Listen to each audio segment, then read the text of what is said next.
প্রিয় ভিউয়ার্স, আজকের এই ভিডিওটা একেবারে আপনাদের মন্তব্যের উপরে ছেড়ে দিচ্ছি। এই বিষয়ে আপনাদের কি মন্তব্য রয়েছে তা অবশ্যই আমাদেরকে কমেন্ট করে জানাবেন। ধন্যবাদ। ভিডিওটি শুরু করি।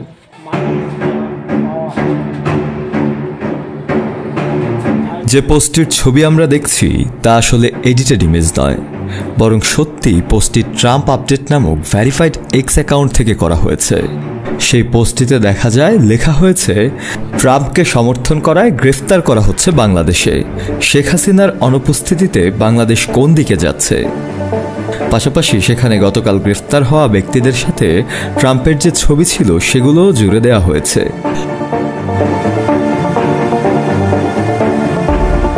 স্বাভাবিকভাবেই সম্প্রতি ভাইরাল হওয়া শেখ হাসিনার এক ফোন আলাপে এমন একটি ষড়যন্ত্রের কথাই ছড়িয়ে পড়েছিল দেশব্যাপী, কিন্তু অদ্ভুতভাবেই দেখা যাচ্ছে যে তার সাজানো ষড়যন্ত্রেরই একটি প্রতিক্রিয়া দেখা গেছে এই এক্স অ্যাকাউন্টের পোস্টটিতে। তবে সবচেয়ে বড় সন্দেহের জায়গাটি হলো এটি ট্রাম্পের ব্যক্তিগত অ্যাকাউন্ট নয়, তবে সে অ্যাকাউন্টটি ভেরিফাইড। পাশাপাশি ট্রাম্প হেডকোয়ার্টার্স থেকে অ্যাকাউন্টটির লোকেশন হিসেবে দাবি করা হয়েছে সেই অ্যাকাউন্টেই। কিন্তু এই অ্যাকাউন্টে যে পোস্টটি দেখা গেছে সেটি ট্রাম্পের ব্যক্তিগত অ্যাকাউন্টে দেখা যায়নি, ফলে এই পোস্ট এবং অ্যাকাউন্ট নিয়ে চলছে ধোঁয়াশা।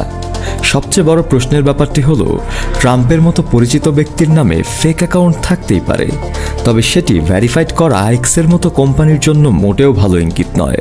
আবার এই অ্যাকাউন্টের ফলোয়ার সংখ্যাও খুব বেশি নয়, কিন্তু বাংলাদেশে নানা মতামত সৃষ্টি ও বিভ্রান্তি সৃষ্টিতে অ্যাকাউন্টটি বেশ বড় ধরনের ভূমিকা রাখছে বলেও মনে করেন অনেকে।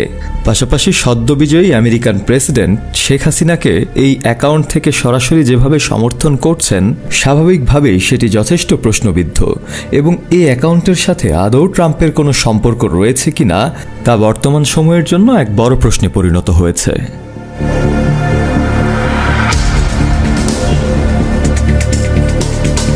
শফেল মাওলা, কালের কণ্ঠ।